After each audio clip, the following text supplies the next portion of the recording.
بسم اللہ الرحمن الرحیم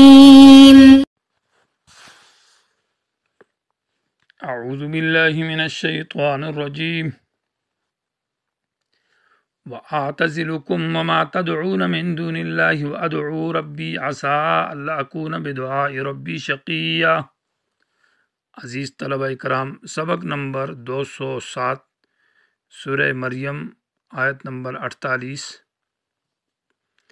سیدنا حضرت ابراہیم علیہ السلام کا واقعہ بیان چل رہا تھا، اور جس کا حاصل یہ ہے کہ حضرت ابراہیم علیہ السلام نے بت پرستی اور شرک پر رد کیا اور اپنی قوم کو دعوت دی توحید اور اتباع رسول کی طرف، اور نہ ماننے کی صورت میں تخفیف کا ذکر کیا، اور جب کہ قوم کی طرف سے اور باپ کی طرف سے انتہائی شدید دھمکی اور گالیاں اور ان کو برا بھلا کہا گیا، تو حضرت نے سلام کہہ کر رخصت چاہ۔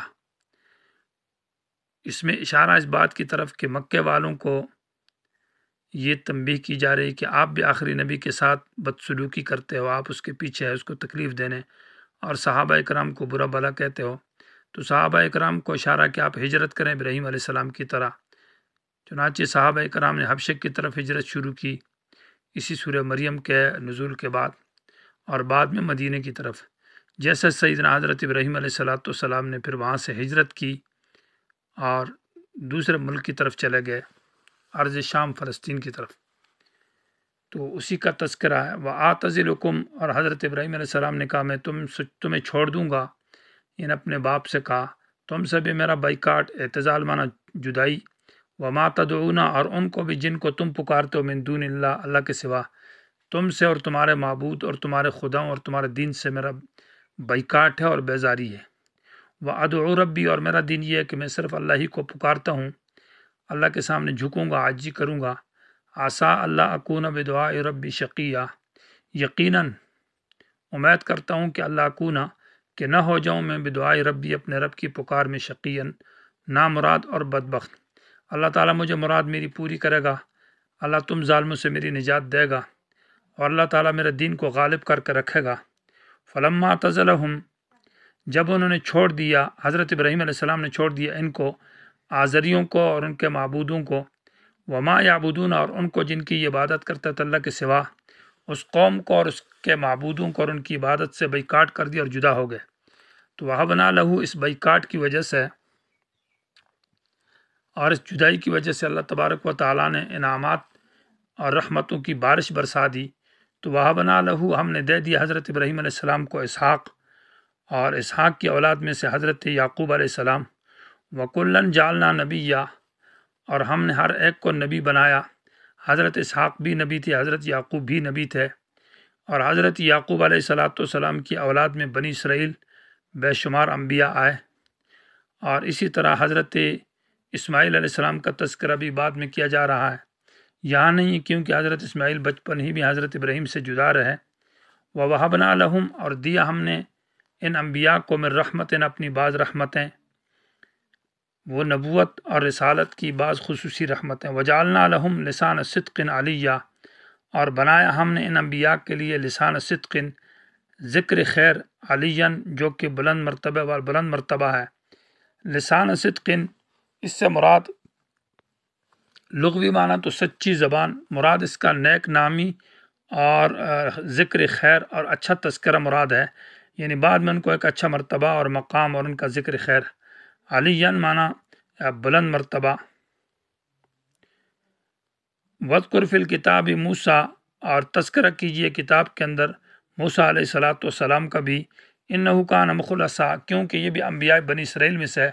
حضرت ابراہیم علیہ السلام کو اس تکلیف کی وجہ سے اللہ نے بہت بڑا مقام دیا، اور وہ مقام یہ کہ ان کی اولاد کے اندر انبیاء پیدا کیے، اور ان کو بہت بڑا نیک نامی اور مرتبہ ملا۔ تو تذکرہ کیجئے کتاب کے اندر موسیٰ علیہ السلام کا، اِنَّهُ كَانَ مُخْلَصًا، یہ اللہ کے چنے ہوئے پیغمبر تھے، منتخب، پسندیدہ۔ مخلص کا معنی اپنے خاص کام کے لیے اللہ نے ان کو چنا تھا۔ وَكَانَ رَسُولًا، اور یہ رسول بھی تھے، اور نبیًا، نبی بھی تھے۔ نبیًا اس لیے ذکر کیا کہ انسانوں کے اندر نبی آتے ہیں، اور انسانوں کے علاوہ کسی اور میں نبی نہیں آتے، اور رسول بھی یہ بڑا مرتبہ ہے۔ ونادینا، ہم نے آواز دی حضرت موسیٰ علیہ السلام کو من جانب طور الایمن، طور کے دائیں طرف سے۔ یہ دائیں طرف حضرت موسیٰ علیہ السلام کے اعتبار سے کہا گیا ہے کہ جہاں موسیٰ علیہ السلام تھے تو ان سے دائیں طرف میں کوہ طور واقع تھا۔ وقربناہ نجیہ، اور ہم نے قریب کیا حضرت موسیٰ علیہ السلام کو نجیاً، اس حال میں کہ ہم سرگوشی کرنے والے تھے، یعنی براہ راست کلام کیا، اس لیے وہ کلیم اللہ کا لقب انہوں نے پایا۔ وَوَهَبْنَا لَهُ مِن رَحْمَتِنَا أَخَاهُ، اور ہم نے دے دیا حضرت موسیٰ علیہ السلام کو اپنی مہربانی کی وجہ سے، اخاہ ان کا بھائی، ہارون نبیًا، وہ بھی نبی تھا۔ یعنی حضرت موسیٰ علیہ السلام نے اپنے بھائی کے لیے بھی دعا مانگی کوہ طور میں کہ اللہ میرے نبی، میرے بھائی کو بھی اللہ نبوت عطا کر دے۔ اللہ نے وہ دعا قبول کی اور حضرت ہارون کو بھی نبوت عطا کی۔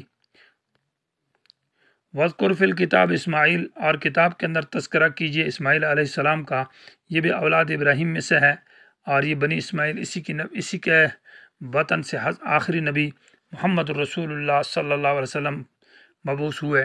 یہ گویا کہ تمام شان ابراہیمی کا ذکر ہے۔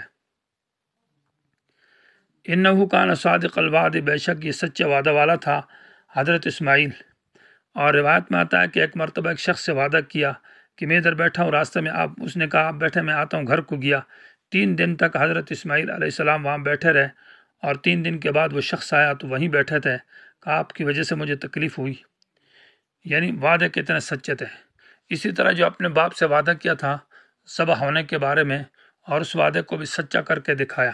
قد صدقت الرؤیا انا کذلک نجزی المحسنین، سورہ صافات کے اندر ہے۔ وکان رسولا نبیا، اور رسول بھی تھے اور نبی بھی تھے۔ وکان یامر اہلہ بالصلاۃ والزکوۃ، اور یہ حکم کرتے تھے اپنے گھر والوں کا نماز کا اور زکوٰۃ کا۔ تو انبیاء علیہ الصلاۃ والسلام نے جو دعوت دی ہے سب سے پہلے اپنے گھر اور اپنے خاندان والوں کو۔ سورہ تحریم کے اندر بھی ذکر ہے، قوا انفسکم واہلیکم نارا، اپنے آپ کو اور اپنے گھر والوں کو آگ سے بچاؤ، مانا ان کو اسلام کی دعوت دے دو، توحید کی اور ایمان کی اور نماز کی، تاکہ وہ آگ سے بچیں۔ وکان عند ربہ مرضیہ، اور حضرت اسماعیل علیہ السلام بھی اللہ کے ہاں بڑے ہی پسندیدہ تھے۔ مرضیًا اصل میں مرضوون تھا، وہ کو یا کیا تو مرضوین ہو گیا، پھر دو وہ اور یا جمع ہو گیا، تو وہ کو یا کر کے یا کا یا میں ادغام کیا، ماقبل ضمے کو کثرت سے بدل دیا تو مرضین ہو گیا۔ وَاذْكُرْ فِي الْكِتَابِ ادریس، اور کتاب کے اندر تذکرہ کیجیے حضرت ادریس علیہ السلام کا، یہ بھی اللہ کے برگزیدہ پیغمبر تھے۔ اور حضرت ادریس علیہ السلام کے بارے میں عام یہ ہے کہ یہ نبی ہے من بنی اسرائیل میں سے، یہ نبیوں من بنی اسرائیل میں سے، تفسیر قرطبی رحمہ اللہ کا یہ قول ہے، اور یہی قول اصح معلوم ہوتا ہے، اس لیے کہ شان ابراہیمی کے اندر ذکر کیا ہے، تو شان ابراہیمی میں تب ہے کہ یہ ابراہیم علیہ السلام کی اولاد میں آئے گا۔ اور بعض نے کہا کہ ادریس علیہ السلام جو ہے نا حضرت آدم کے بعد ہے اور قبل از نوح ہے۔ اور بعض اسرائیلی روایات کے اندر ہے کہ جبرائیل علیہ السلام حضرت ادریس کو اپنے ساتھ لے گیا جنت میں سیر کے لیے، اور پھر وہیں جنت ان کو پسند آئی تو جنت میں ٹھہر گئے، اور اب جنتیوں کے کپڑے سیتے ہیں وہاں۔ یہ اسرائیلی روایت اور خرافات ہے۔ انہ کان صدیقاً، یہ بھی سچے نبی تھے اور سچے تھے اور نبیاً بلند پیغمبر تھے۔ ورفعناہ مکانا علیہ، اور ہم نے ان کو بلند کیا مکانا علیہ، بلند مکان مانا مرتبہ، اور جگہ میں علیاً جو بلند ہے۔ یہاں رفعت سے معنی مجازی مراد ہے، رفعت مرتبہ اور مقام مراد ہے، رفعت فی المکان مراد نہیں ہے، یعنی ہم نے ان کو ایک بلند مرتبہ اور اعلیٰ مقام عطا کیا۔ اولئک الذین، مجموع انبیاء کی یہ داستان کا ذکر ہے کہ تمام انبیاء، حضرت زکریا، حضرت یحییٰ علیہ السلام، حضرت عیسیٰ علیہ السلام، حضرت ابراہیم، اور اسی طرح حضرت اسحاق اور یعقوب، اور حضرت موسیٰ اور ہارون، اور حضرت اسماعیل اور حضرت ادریس علیہم الصلاۃ والتسلیمات، یہ جتنے انبیاء تھے ان کے بارے میں یہ ہے کہ یہ سب اللہ کے عاجز تھے، اللہ کے محتاج تھے، اللہ کے سامنے سجدہ کرتے تھے، اللہ کے سامنے روتے تھے۔ تو کس طرح تم ان کو اللہ کا معبود اور اللہ کے ساتھ شریک بناتے ہو، اور ان کو یہ سمجھتے ہو کہ یہ ہمارے معبود ہیں، ان سے ہم حاجتیں مانگتے ہیں۔ اولئک الذین، یہ انبیاء وہی لوگ ہیں، انعم اللہ علیہم، کہ اللہ نے انعام کیا ان کے اوپر، من النبیین، انبیاء میں سے، من ذریت آدم، یہ آدم کی اولاد میں سے ہیں، وممن، اور ان لوگوں کی اولاد میں سے ہیں، حملنا مع نوح، جن کو ہم نے نوح کے ساتھ اٹھایا، ومن ذریت ابراہیم، اور یہ ابراہیم کی اولاد میں سے ہے، وہ اسرائیل اور یعقوب علیہ السلام کی اولاد میں سے ہے، وممن یہ ان لوگوں میں سے ہدینا جن کو ہم نے ہدایت دی، اور وجتبینا ہم نے ان کو چنا، اذا تتلی علیہم آیات الرحمن جب بیان کی جائے ان کے سامنے رحمان کی آیتیں تو خروا سجدا گر جاتے تھے سجدے میں، اور سجدہ اللہ کے سامنے کرتے تھے، وبکین اس حال میں کہ روتے تھے۔ تو یہ عاجز تھے اللہ کے سامنے سجدے میں گرنا اور رونا اور اللہ سے اپنی حاجتیں مانگنا، یہ ان کے عجز کی طرف اشارہ ہے، اور یہی صورت کا دعویٰ ہے، اور صورت کے دعوے کا یہی مقصد ہے کہ تضرع المستجیبین والمستفین کہ انبیاء عاجز تھے اور وہ اللہ کے سامنے جھکنے والے اور اللہ کے محتاج تھے، وہ الہٰ اور عالم الغیب اور متصرف نہ تھے۔